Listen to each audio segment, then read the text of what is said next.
मोहन प्रसाद माटले के स्वर में सुने यह गीत।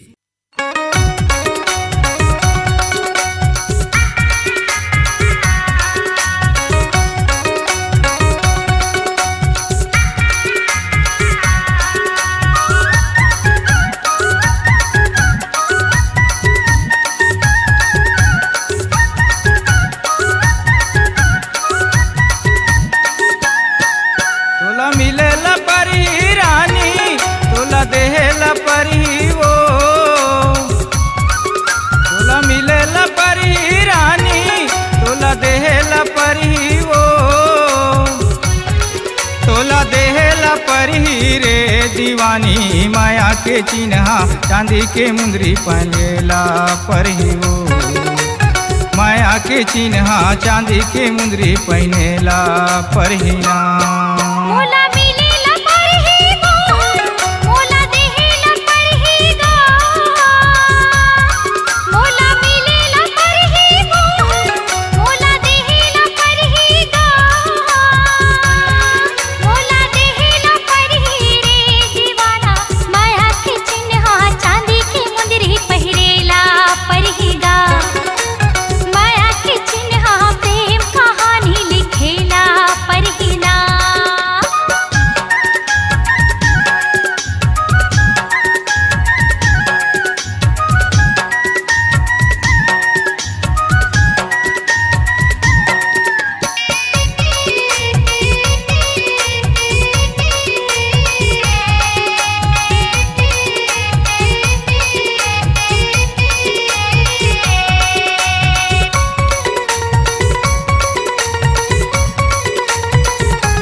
दीवाना हकई थे जो ही लगे है तुर बरबानी वो, लगे है तुर बरबानी ना। संगे जीवो संगे मरबो लिखबो ने अमर कहानी गा, संगे जीवो संगे मरबो लिखबो ने अमर कहानी गा।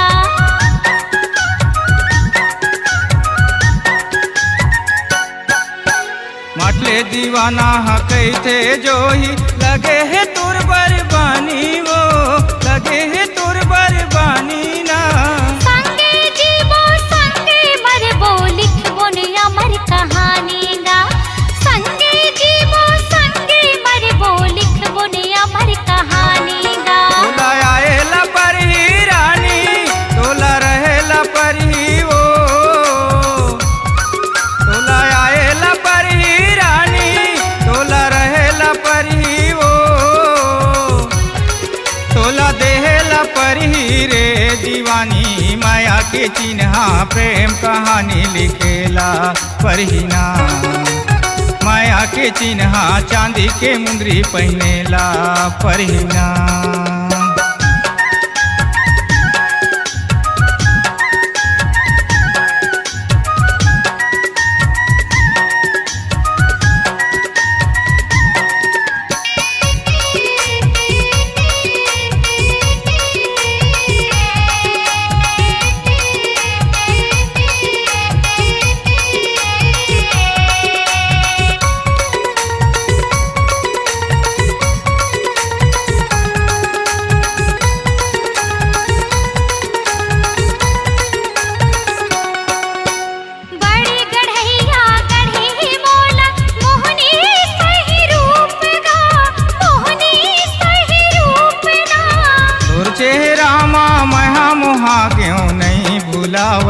सुदिना तुर चेहरा माँ महा मुहा क्यों नहीं भुलावे सुदिना।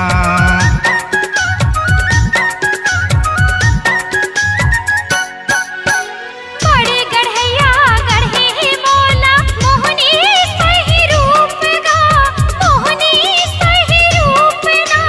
तुर चेहरा माँ महा मुहा क्यों नहीं भुलावे सुदिना, तुर चेहरा माँ महा मुहा क्यों नहीं भुलावे सुदिना। तोला राखेला परही मोर, तोला देहेला परही रे, तोला राखेला परही मोर, तोला देहेला परही रे।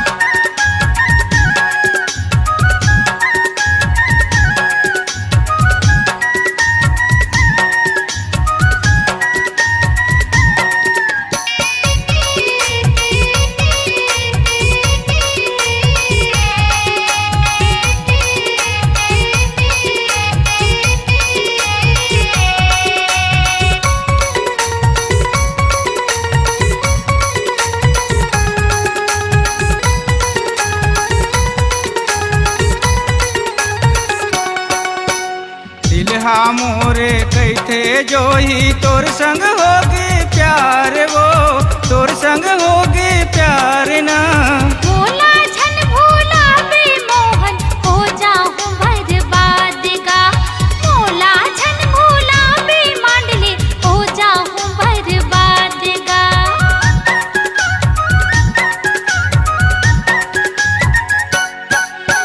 दिलहा मोरे कैथे जोही तोर संग होगे प्यार वो तोर संग होगे प्यार ना भोला झन भोला बे मोहन हो जाऊं बर्बाद गा भोला झन भोला बे मांडले हो जाऊं बर्बाद गा एला सहेला पर ही रानी एला समझेला पर ही वो एला सहेला पर ही रानी एला समझेला पर ही वो एला समझेला पर ही रे दीवानी माया के चिन्हा प्रेम कहानी लिखेला पर ही वो माया के चिन्हा चांदी के मुंदरी पहनेला पर ही ना मोला मिलेला पर ही गो मोला देहेला पर ही गा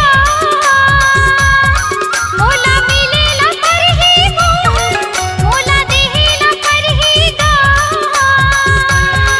मोला देहेला पर ही रे दीवाना माया के चिन्हा चांदी के मुंदरी पहिरेला पर ही गा माया के चिन्हा प्रेम कहानी लिखेला पर ही वो हाँ माया के चिन्हा चांदी के मुंदरी पहिरेला पर ही गा माया के चिन्हा चांदी के मुंदरी पहनेला पर ही वो हाँ माया के चिन्हा प्रेम कहानी लिखेला पर ही ना माया के चिन्हा प्रेम कहानी लिखेला पर ही ना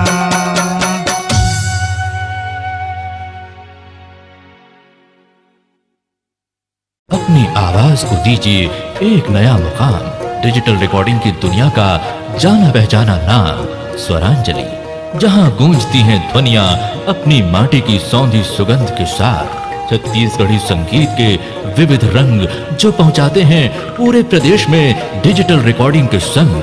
स्वरांजलि स्टूडियो, नेमीचंद गली नंबर 2, गंजपारा, रायपुर।